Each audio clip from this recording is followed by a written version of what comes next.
और सारस्वत क्लास में है? नहीं है?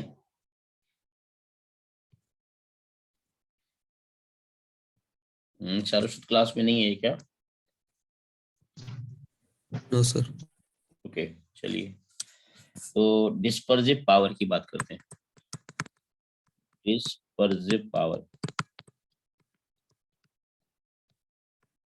क्या होता है? डिस्पर्सिव पावर ओमेगा से डिनोट करते हैं इसको। प्रिज्म, हर एक कोई प्रिज्म होता है ना, प्रिज्म की डिस्पर्सिव पावर का मतलब क्या है वो जरा समझते हैं। जैसे मान लो व्हाइट लाइट आपने डाली, तो इस व्हाइट रे को कितना इजली अच्छे तरीके से ये 7 कलर्स में तोड़ रहा है। मतलब क्लियरली कितने अच्छे से तोड़ पा रहा है, मतलब विजिबिलिटी कितनी अच्छी है, स्ट्रांग है। अगर ये विजिबिलिटी ज्यादा स्ट्रांग होगी, विजिबिलिटी की अगर स्ट्रांग होगी, तो हम कहेंगे इसका ओमेगा यानी डिस्पर्सिव पावर हाई होगा। क्या होगा? हाई। अगर विजिबिलिटी लो होगी, तो हम कहेंगे इसका ओमेगा लो हो जाएगा। ओके, मतलब कम होगा, लेस हो जाएगा। ठीक है, तो ये है कितना क्लियर क्लियर ये 7 कलर्स में तोड़ रहा है, that is called dispersive power. Simple सा मतलब ये है। और it is the ratio of, note down, it is the ratio of dispersive power की डेफिनेशन पूछी जाती है बोर्ड में। It is the ratio of power, ratio of the angular dispersion, ratio of the angular dispersion to mean deviation होता है। Dispersion to mean deviation, अब कहोगे mean deviation क्या है, बताता हूँ। मीन डेविएशन यानी कि ये हो गया आपका एंगुलर डेविएशन होता है, डिस्पर्जन जो होता है थीटा होता है, मीन डेविएशन होता है डेल्टा वाई। जो येलो कलर होता है ना, यहाँ पे रेड होता है, ये वायलेट होता है। तो जो इंटरमीडिएट कलर होता है उसको येलो मानते हैं। येलो कलर को हम लोग मीडियम कलर मान सकते हैं। हालांकि येलो के बगल में ग्रीन भी होता है, बिबग्योर बनता है, ये बिबग्योर बनता है ये। यानी कि जो येलो है वो ग्रीन के जस्ट ऊपर होता है, लेकिन ग्रीन इतना अच्छा इफेक्ट नहीं डालता जितना अच्छा येलो डालता है। यानी येलो को मीन लाइट मान लेते हैं। तो जो मीन लाइट होती है यानी बीच की लाइट, उसका जो डेविएशन होता है उसको डेल्टा वाई बोलते हैं या मीन डेविएशन बोलते हैं।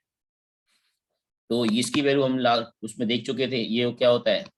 N B minus N R into A. और डेल्टा वाई की वैल्यू क्या होती है? डेल्टा वाई की वैल्यू हम लिख सकते हैं, अगर डेल्टा वाई वैल्यू पता ना हो येलो कलर का, तो हम क्या करेंगे, वायलेट का डेविएशन और रेड का डेविएशन लिखेंगे और उसका मीन ले लेंगे।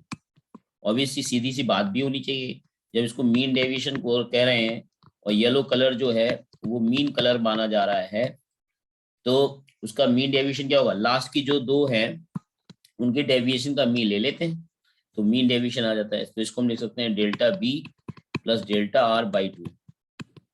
डेल्टा बी सभी जानते हैं, डेल्टा बी क्या होता है? म्यू बी माइनस 1 इंटू ए।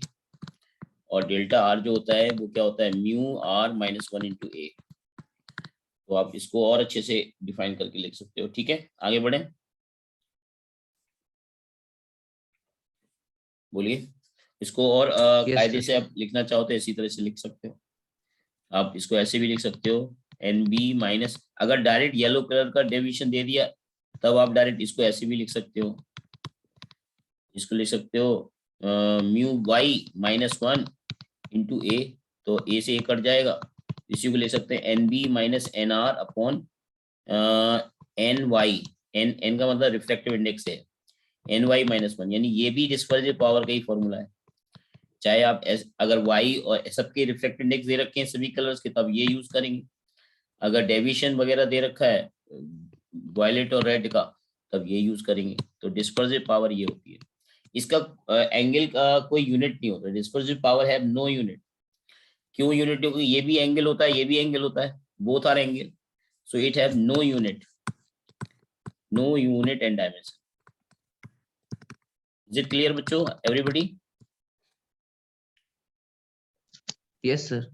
ओके, अब देखो डिस्पर्सिव पावर जो है, जो क्राउन ग्लास होता है उसके लिए कम होती है, फ्रिंड ग्लास के लिए ज्यादा होती है। जैसे दो अलग अलग ग्लास पूछ सकता है, एक तरह से ऑब्जेक्टिव क्वेश्चन उसमें बोर्ड एग्जाम में पूछ सकता है ये।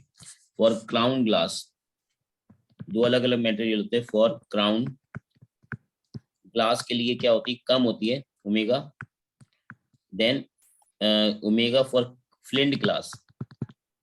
फ्लिंट फ्लिंट ग्लास एक मटेरियल है, इसका ओमेगा ज्यादा होता है। अगर फ्लिंट ग्लास का अगर प्रिज्म यूज करेंगे तो अच्छा डिस्पर्सिव पावर दिखाएगा, वो अच्छा कलर अच्छी जल्दी से इजीली और कंट्रास्ट रेजोल्यूशन होएगा उसका। अगर क्राउन का लेंगे तो इतना अच्छा रेजोल्यूशन नहीं रहेगा। हटा दूं, क्लियर है? Yes, sir. Yes, sir. एक क्वेश्चन नोट कर लीजिए इस पर। The refractive index of flint glass prism for red. The refractive index for flint glass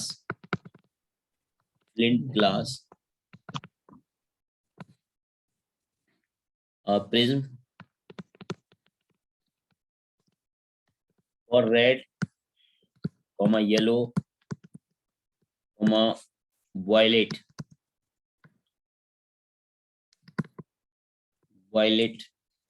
colors are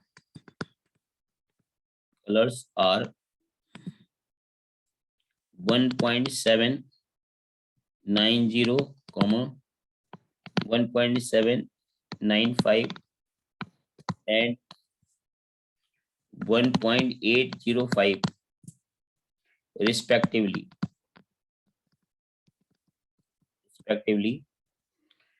Find the dispersive power. Find its dispersive power बतानी है। dispersive power मतलब flint glass की dispersive power बतानी है आपको। It's का मतलब flint glass, इसकी डिस्पर्सिव पावर बताइए तो जरा क्या लगे, कौन सा फॉर्मूला लगेगा? यहाँ पे म्यू दे दिया तो म्यू वाला ही लगा देते हैं सीधे। क्या हो जाएगा, mu V minus mu R upon mu Y minus 1। तो इसकी वैल्यू निकालो जरा क्या रहे।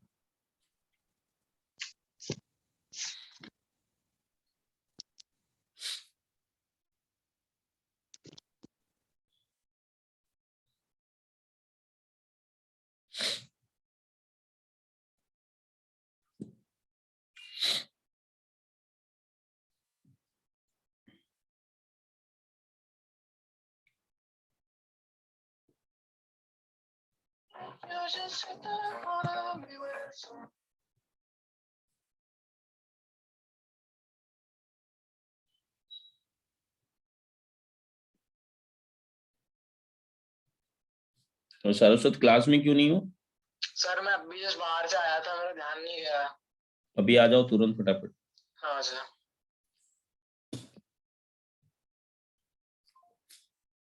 तो refractive index of flint glass ये दे रखा है रेड, येलो और वायलेट कलर के लिए। तो आपको इसका प्रिज्म का पावर, इसका dispersive power for flint glass prism के लिए बताना है। तो कितना आ रहा है आंसर इसका?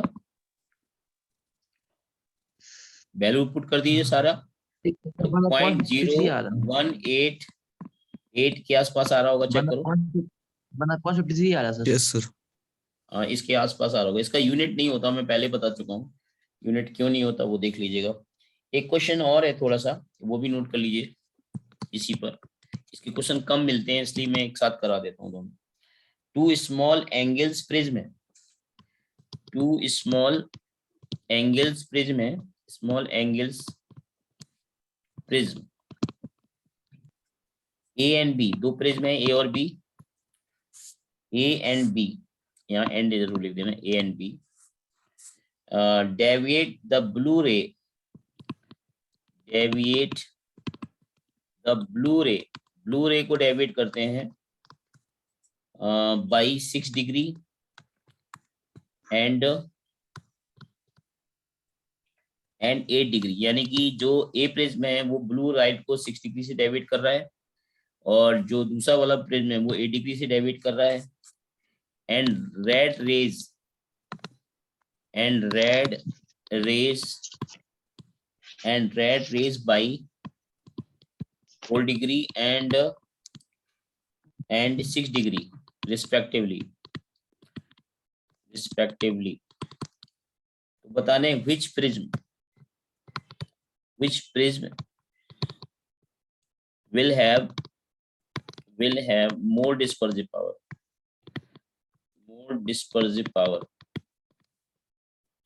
Dispersive power. देखो बेटा सारस्वत, अभी डिस्पर्सिव पावर के बारे में मैंने बात बताई थी, तो वो आपको मैंने रिकॉर्ड कर दिया वीडियो, तो वो आपको मैं रिकॉर्डिंग भेज शेयर कर दूंगा, बट आप थोड़ा शॉर्ट में समझ लीजिए डिस्पर्सिव पावर का कॉन्सेप्ट। वीडियो तो रिकॉर्ड कर ही भेज ही दूंगा। कोई भी व्हाइट रे है वो कितना जल्दी से और कितना अच्छे से 7 कलर्स में डिवाइड होती है, इसकी क्षमता को, प्रिज्म के इस मतलब टेंडेंसी, इस तरह की एबिलिटी को डिस्पर्सिव पावर बोलते हैं। और ये डिफाइन होती है dispersive power, angular dispersion to the mean deviation, ये डेफिनेशन होती है डिस्पर्सिव पावर। सारस्वत मैं आपको ही कह रहा हूँ, ठीक है? हेलो, हाँ माता जी, मैं अभी क्लास में हूँ, मैं 10 बजे के आसपास कॉल करूंगा, 10:30 बजे कॉल करता हूँ, ठीक है माँ, चिंता मत कीजिए, ओके बाय। तो ये देखिए ओमेगा जो होगा इसमें एंगुलर डिस्पर्जन है, ये एंगुलर डिस्पर्जन बोलते हैं इसको, angular dispersion to mean deviation, इनका जो रेशियो होता है उसको हम लोग डिस्पर्सिव पावर बोलते हैं। तो जैसे एक क्वेश्चन ने इसका ये दिया कि इसमें फ्लिंट ग्लास है, उसका रेड कलर के लिए, और इसकी जो वैल्यू होती है ये mu B minus mu A mu R upon mu Y minus 1, ये भी रिजल्ट बनता है इसका। और ये सॉल्व होके कैसे आया था वो मैंने उसमें दिखा दूंगा, वीडियो में बता दूंगा। तो ये क्वेश्चन में इसमें ओमेगा निकाले। अब इन्होंने 2 अलग अलग प्रिज्म ले लिए, ए और बी, और दोनों प्रिज्म के लिए ब्लू लाइट का प्रिज्म ए के लिए 6 डिग्री का डेविएशन है, यानी कि डेल्टा बी हो गया ये, और दूसरे के लिए डेल्टा बी ए के लिए, और दूसरे के लिए डेल्टा बी कितना हो गया ये 6 के 8। हाँ बोलो बेटा, कौन सा किसका डिस्पर्सिव पावर स्ट्रांग होगी है? बी का ज्यादा आ रहा है। डिस्पर्सिव पावर ऑफ बी का ज्यादा आ रहा है, बी का? यस गलत है, सर। डिस्पर्सिव पावर ए की ज्यादा आ रही, चेक करिए, डिस्पर्सिव पावर ए की ज्यादा स्ट्रांग होगी, चेक करो, बी की नहीं आ रही है। डाटा दे रखा है फिर भी आप उसको स्ट्रांग गलत बोल रहे हो। देखो ए की क्यों ज्यादा आ रही है? ओमेगा निकालने का तरीका क्या है? ओमेगा निकाल लो पहले। ए का ओमेगा कितना आएगा?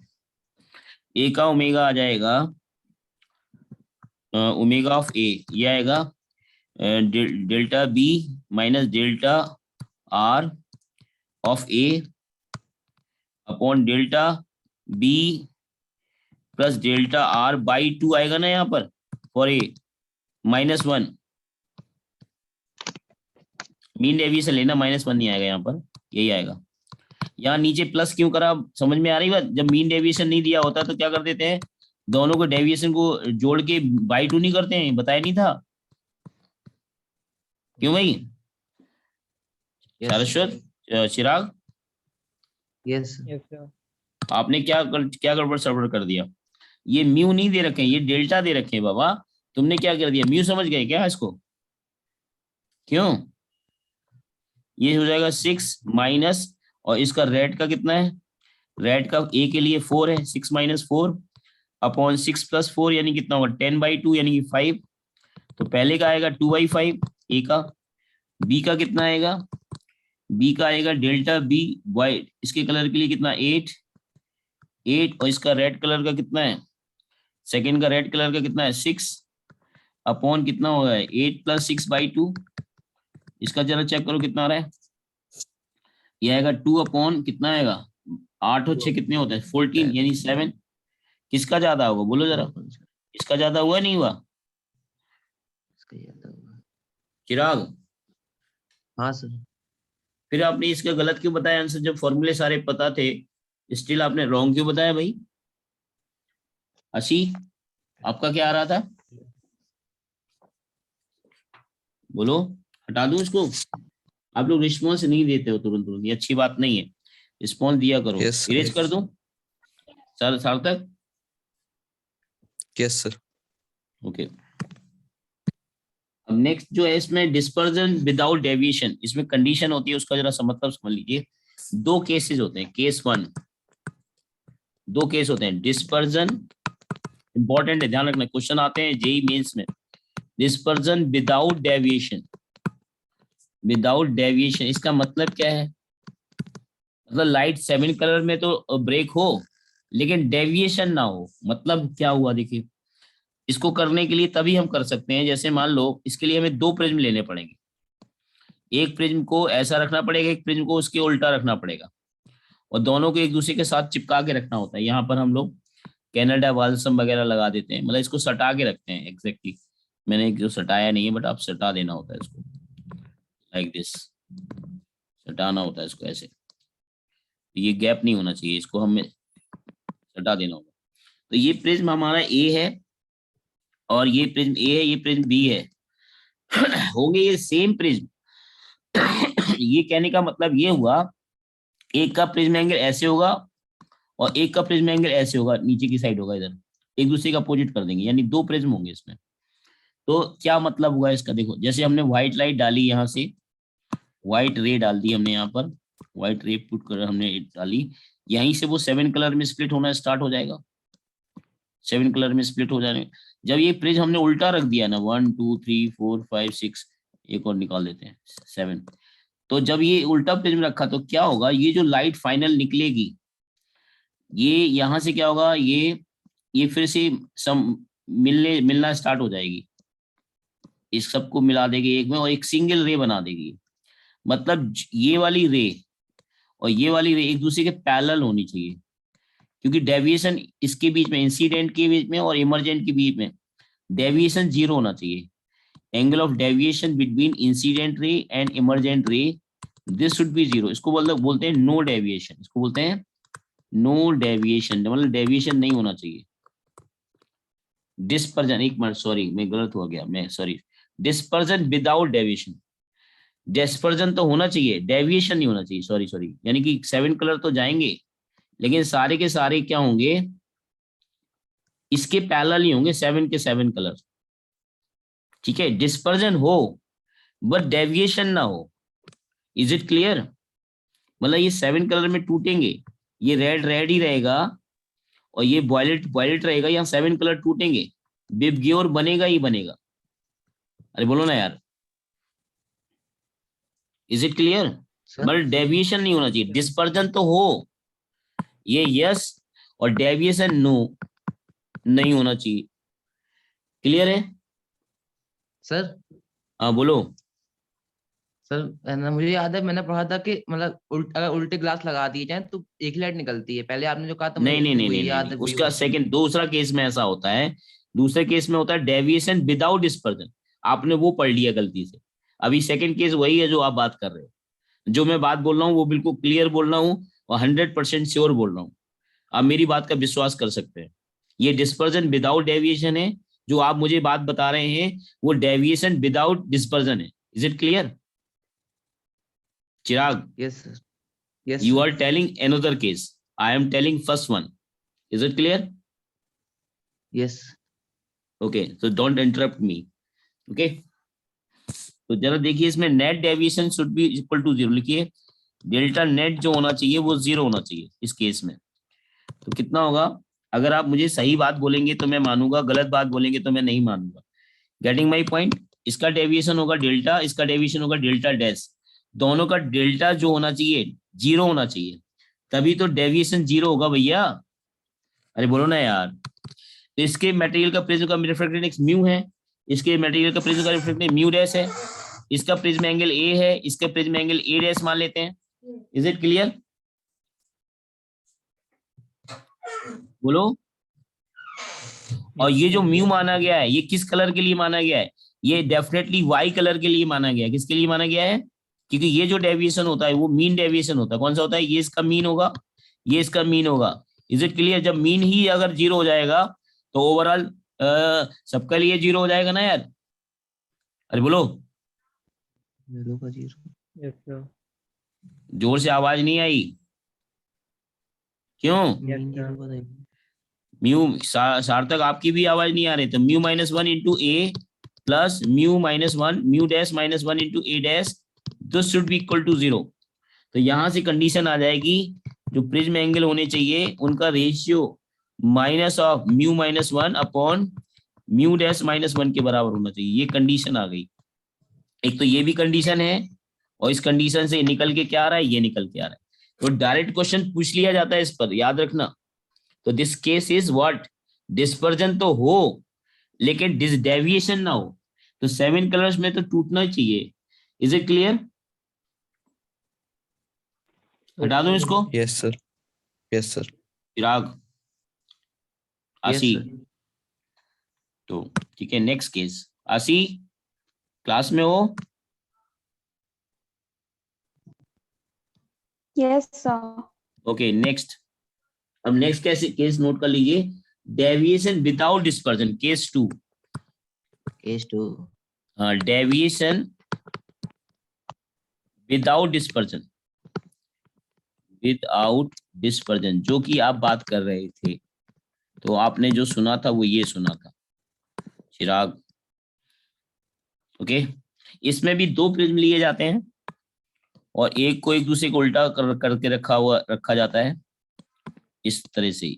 इसका रिफ्रैक्टिव इंडेक्स मटेरियल का म्यू है, इसका म्यू डैश है। और ये जो म्यू दिया है वो जनरली मीन लाइट के लिए लिखा होता है। किसके लिए लिखा होता है? मीन लाइट के लिए, for mean light. Mean light कौन सी होती है? येलो। ये भी मीन लाइट के लिए बात हो रही है, मीन लाइट।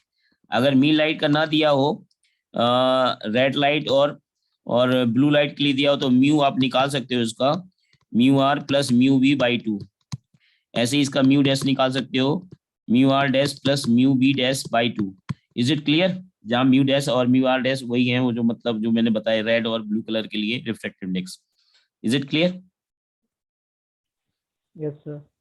ओके, तो अब इसमें क्या होगा, इसमें लाइट रे एक डालोगे, एक सिंगल लाइट रे डालोगे इसमें, व्हाइट रे ऑफ लाइट इसमें डालोगे आप। व्हाइट डालते हैं इसमें, व्हाइट रे ऑफ लाइट डालिए इसमें। और यहां से 7 कलर में टूटना स्टार्ट हो जाएगी। और क्या होगा, यहां से फिर ये जुड़ना, फिर से वापस जुड़ जाएगी, जुड़ के एक ही कलर में निकलेगी। लेकिन ये और ये पैरेलल नहीं होनी चाहिए, एक ही कलर में जाएगा ये, एक सिंगल फिर से व्हाइट में जाएगा। पर इन दोनों के बीच में डेविएशन होगा, बट डिस्पर्जन नहीं होना चाहिए। अब सिंगल कलर में, यानी सिंगल व्हाइट रे है, व्हाइट रे, डब्लू रे है, ये भी डब्लू रे बन जाएगी। यानी कि फिर से वो स्प्लिट करके उसको जोड़ देगा। यानी कि ये प्रिज्म एंगल मान लो ए है, ये प्रिज्म एंगल मान लेते ए डैश है। अब इसमें कंडीशन क्या होनी चाहिए, इसकी नेट डिस्पर्सिव पावर 0 होनी चाहिए। क्या होनी चाहिए? Net dispersive power, net dispersive power should be 0। Is it clear? और डिस्पर्सिव पावर 0 होने का मतलब ये हुआ कि इनका एंगुलर डिस्पर्जन 0 होना चाहिए। क्या होना चाहिए? Angular dispersion. क्योंकि आप देखो ना, डिस्पर्सिव पावर क्या होते हैं, थीटा अपॉन डेल्टा वाई होता है। तो अगर ये 0 होगा तो इसका मतलब ये 0 होगा, ये तो 0 होना नहीं चाहिए क्योंकि डिवाइड है, डिवाइड करेंगे तो ये डिफाइन ही नहीं होगा। तो ओमेगा अगर 0 होगा तो इसका मतलब थीटा 0 होगा, तो इसका मतलब थीटा 0 कर दिया।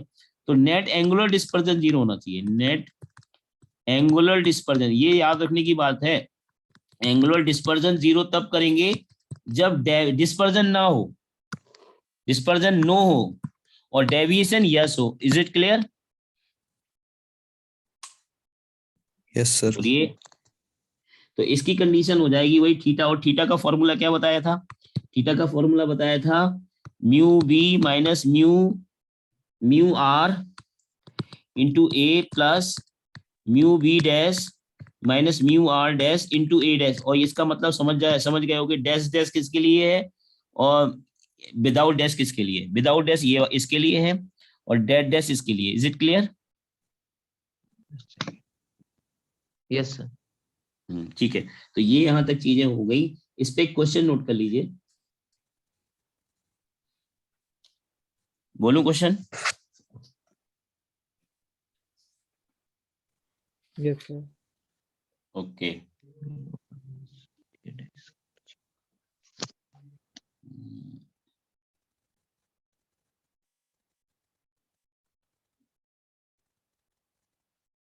देखिए क्वेश्चन लिख लीजिए, इसका नहीं है क्वेश्चन, थोड़ा इसी प्रिज्म का ही क्वेश्चन है, लिख लीजिए।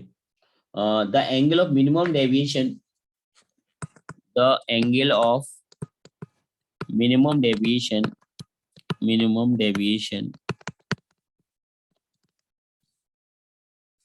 for 75 degree, for 75 degree prism. 75 degree prism का मतलब यानी प्रिज्म एंगल 75 डिग्री है of dense glass, of dense glass. Dense glass मतलब जो ग्लास का बना हुआ है, अच्छे खासे ग्लास का बना हुआ है, डेंसर ग्लास का बना हुआ है। Of dense glass is found to be, थोड़ा लैंग्वेज को स्पेसिफाई किया गया है थोड़ा तरीके से। The angle of minimum deviation for 75 degree prism, 75 degree prism of dense glass is found to be, is glass is found to be, dense glass is found to be 45 degree. यानी ये angle of minimum deviation दे रखा है, ये this is angle of minimum deviation when a white, when in air, वैसे लिख दीजिए when in air and 15 degree and 15 degree when in immersed in liquid, when immersed, अच्छा question है, ध्यान रखना, जेई मेंस में पूछा जा सकता है, नीट में भी। when immersed in liquid, किसी लिक्विड में इमर्ज किया जा रहा है तो उसका मिनिमम डेविएशन 15 डिग्री हो जा रहा है, और जब एयर में उसको रखा गया तो उसका angle of minimum deviation 45 degree है। तो रिफ्रैक्टिव इंडेक्स ऑफ लिक्विड बताना है, then refractive index of liquid. अब इस क्वेश्चन को करने के लिए आप पूरे के पूरे कॉन्सेप्ट को ध्यान रखिए प्रिज्म के, वो बच्चा इसको प्रॉपर अच्छे से कर पाएगा। और मुझे आंसर एक ही बार में चाहिए, 2 बार में नहीं। ऑप्शंस में दे रहा हूं इसके 2/3 बी ऑप्शन है, 3/2 सी ऑप्शन है, सी मतलब थर्ड ऑप्शन है, √3/2 एंड फोर्थ ऑप्शन है दैट इज √3। इन 4 ऑप्शंस में एक आंसर होगा। तो पहले क्वेश्चन के कॉन्सेप्ट पे जाओ कि क्या बात हो रही है, और फिर उससे हम ये क्वेश्चन को करके बताइए।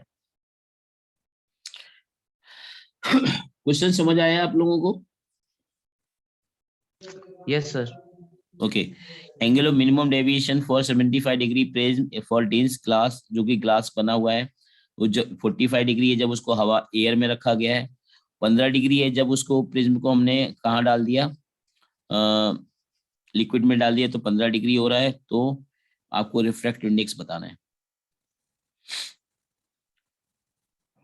मिनिमम डेविएशन के लिए ये बात आपको फॉर्मूले वगैरह पता होने चाहिए।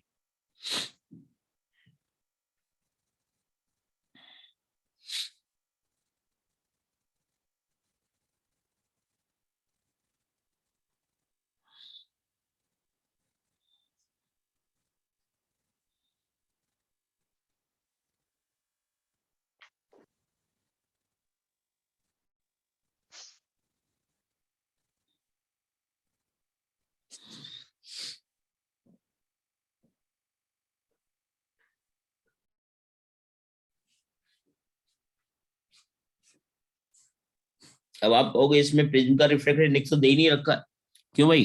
सर प्रिज्म का निकाल लेंगे ना, मेरा डेविएशन दे रखा तो। चलिए बताइए निकाल के। यस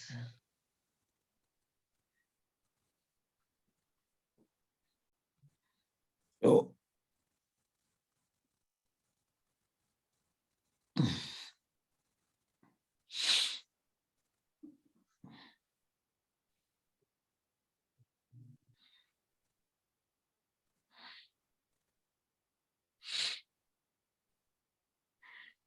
जल्दी करें। सर एक सेकंड। चलिए इस क्वेश्चन को आप मुझे आंसर कल तक बता दीजिएगा। आगे बढ़ते हैं, एक सर, चीज एक और सेकंड रह जा होल्ड रही है, करिए। जरा उसको भी डिस्कस कर लेते हैं। इसका आंसर मुझे कल बता दीजिएगा, इसका देख लेंगे। ओके, हटा दूं इसको, एक कॉन्सेप्ट रह जा रहा है वो जरा देख लेते हैं। हटा दूं? Yes sir. इसका आंसर कल डिस्कस कर लेंगे, हटा देते हैं। देखो अभी इसमें एक बात इंपॉर्टेंट जरा देखिए कि जो एंगल ऑफ डेविएशन जो हमने बताया था, वो मिनिमम डेविएशन का एक्सप्रेशन अगर हमें लिखना पड़ जाए, डेविएशन लिखना पड़ जाए, वो भले ही मिनिमम हो या ना हो, ये आई एंगल है, ये R1 एंगल हो गया, ये प्रिज्म एंगल ए हो गया, ये R2 एंगल हो गया, ये ई हो गया। तो जब डेल्टा जो हमने लिखा डेल्टा, वो आई प्लस ई माइनस ए, ये हमने एक जनरल एक्सप्रेशन लिखा था, याद करो इसको, लिखा था। ओके, क्लियर है? अब जरा देखो, इसका रिफ्रैक्टिव इंडेक्स म्यू है, इसका आई है। तो अगर एंगल ऑफ डेविएशन को हम लिखना चाहें पूरा प्रॉपर तरीके से, हमें आई अननोन है, हमारे पास ए अननोन है, एक काम कर सकते हैं, आई और इसके टर्म में लिखते हैं जरा इसको। तो यहाँ पर देखोगे sine I, 1 sine I is equal to mu sine R1 हो गया, mu sine R1, equation number 1 इसको मान लो। और यहाँ से R1 की वैल्यू जो हो जाएगी, R1 की वैल्यू हो जाएगी, R1 की वैल्यू हो जाएगी साइन आई अपॉन म्यू, ये ओके। अब एक चीज और पता है, R1 प्लस R2 बराबर क्या होता है, A होता है। और R1 प्लस R2, तो R2 इज इक्वल टू क्या होगा, A माइनस R1 हो जाएगा, R2 की वैल्यू। अब यहाँ पे फिर से स्नेल्स लॉ अगर लगाओगे, कितना आएगा, mu sine R2, mu sine R2 is equal to कितना आएगा, ये आएगा 1 साइन E। तो साइन E की जो वैल्यू आएगी, E की जो वैल्यू आएगी साइन इनवर्स आएगा आपका म्यू साइन R2, और R2 को जगह ले सकते हैं A माइनस R1। ये बात समझ में आ रही है आपको? क्या करा हमने, एंगल ऑफ इमरजेंस हम लिख सकते हैं इन टर्म्स ऑफ समथिंग, और R1 की वैल्यू क्या है, यानी E की वैल्यू बन जाएगी sine inverse mu sine A minus sine sine R1 की जगह लिख सकते हैं A हो गया, ये बन जाएगा आपका साइन R1 की वैल्यू, साइन R1 होगा, सॉरी ये बन जाएगा आपका sine inverse sine I upon mu. Check करो हमने ये क्या लिखा, कुछ इंटरेस्टिंग सा लिखा हुआ है। तो एंगल ऑफ डेविएशन जो बन जाएगी वो आई प्लस ई की जगह हम रख सकते हैं साइन इनवर्स म्यू साइन ए माइनस साइन इनवर्स आई अपॉन म्यू। डर तो नहीं लग रहा देख के, क्यों भाई, minus A, getting my point. ये जो डेविएशन का जो वैल्यू लिखा हुआ है, ये angle of deviation in terms of I है। अगर angle of deviation in terms of I पूछ ले तो आप ये एक्सप्रेशन देंगे, और इसका जो ग्राफ आएगा एंगल ऑफ डेविएशन का with respect to angle of incidence, तो जो नाइक का साइन होता है ना, नाइक का, वो उस तरह से होता है इसका साइन। यानी यहाँ पे जो वैल्यू है, जब आई बराबर ई हो जाएगा, तो वहां पे इस केस में डेल्टा जो होगा वो मिनिमम हो जाएगा, और इस मिनिमम केस में रे, आपको बता रखा है मैंने कि रे जो है वो सिमेट्रिकली पास हो जाना चाहिए, यानी बेस के पैरेलल हो जाना चाहिए। तो ये जनरल एक्सप्रेशन है डेल्टा का, ये आपको जेई में पूछा जा सकता है in terms of angle of incidence deviation पूछा जाए तो आप इसको लिख सकते हैं। ये sine inverse of sine I है, ध्यान रखना, sine I upon mu. Getting my point? ये समझ आया आप लोगों को? Yes sir. बाकी बच्चों को Yes, फिर sir. से एक्सप्लेन करूं क्या? Yes sir. सारस्वत फिर से एक्सप्लेन, हाँ बोलो, हाँ क्या कह रहे हो चिराग? सर पिछले बार कहाँ √3/2 आ रहा था? पिछली बार कौन सा √3/2? तो आप पिछले आंसर में पढ़े हो क्या अभी? वो मैं कल नहीं सर। डिस्कस करूंगा, अभी मैंने उसका आंसर देखा नहीं है। आप कहोगे तो मैं उसको देख के बता देता हूँ उसका आंसर क्या होगा।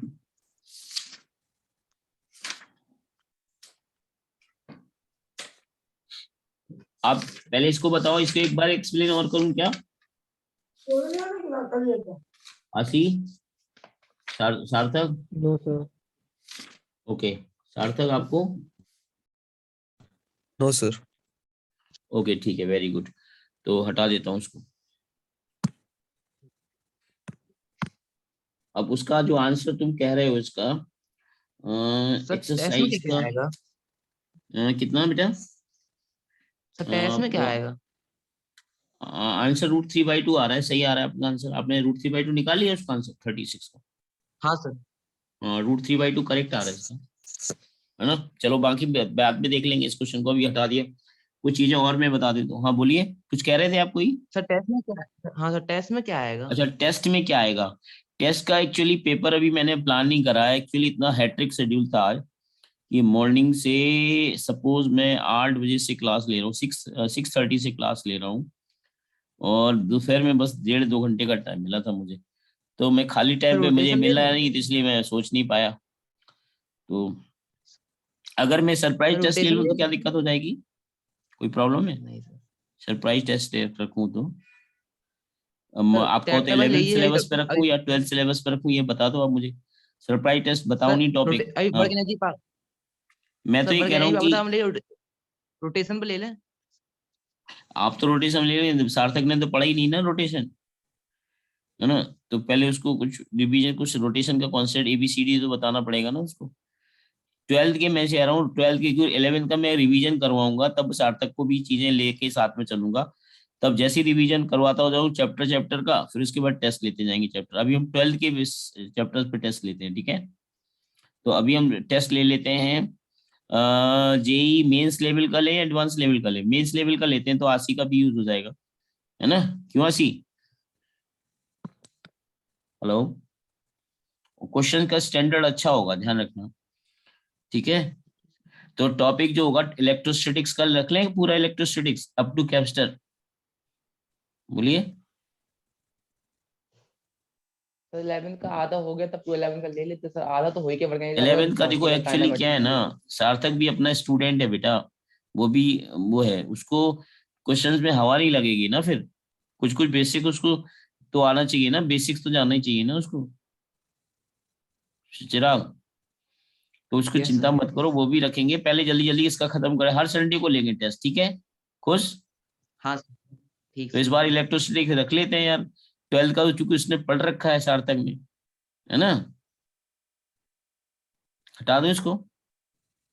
Yes sir. हम्म, ठीक है, तो इलेक्ट्रोस्टैटिक्स पूरा टेस्ट होगा। तो आप उसको, मैं एक काम करूंगा, इलेक्ट्रोस्टैटिक्स से कुछ नोट शेयर कर दूंगा, तो वो उसको नोट्स के रिवीजन कर लेना आप लोग अच्छे से, ठीक है? सार्थक, आशी, Yes, sir. Yes, मैं sir. नोट्स भेज दूंगा कुछ अच्छे से स्टैंडर्ड लेवल के इलेक्ट्रोस्टैटिक्स के, तो वो आप अच्छे से देख लेना सारे, और उस पर क्वेश्चंस प्रैक्टिस कर लेना, उसी के आजू बाजू क्वेश्चंस आएंगे। तो ये तो हो गया आपका उसका। अब ये बात कर रहे हैं next, refraction through spherical surfaces, heading note कर लीजिए, कर्व सरफेसेस अगला है टॉपिक। ये तो हमका प्रिज्म का और प्लेन सरफेस का रिफ्रैक्शन खत्म हो गया। अब रिफ्रैक्शन थ्रू कर्व सरफेस की बात कर रहा हूँ, यहां से लेंस स्टार्ट हो जाएगा थोड़ी देर में। रिफ्रैक्शन थ्रू कर्व सरफेसेस, बहुत इंपॉर्टेंट, ध्यान रखना, through curved surfaces, refraction through curve surface.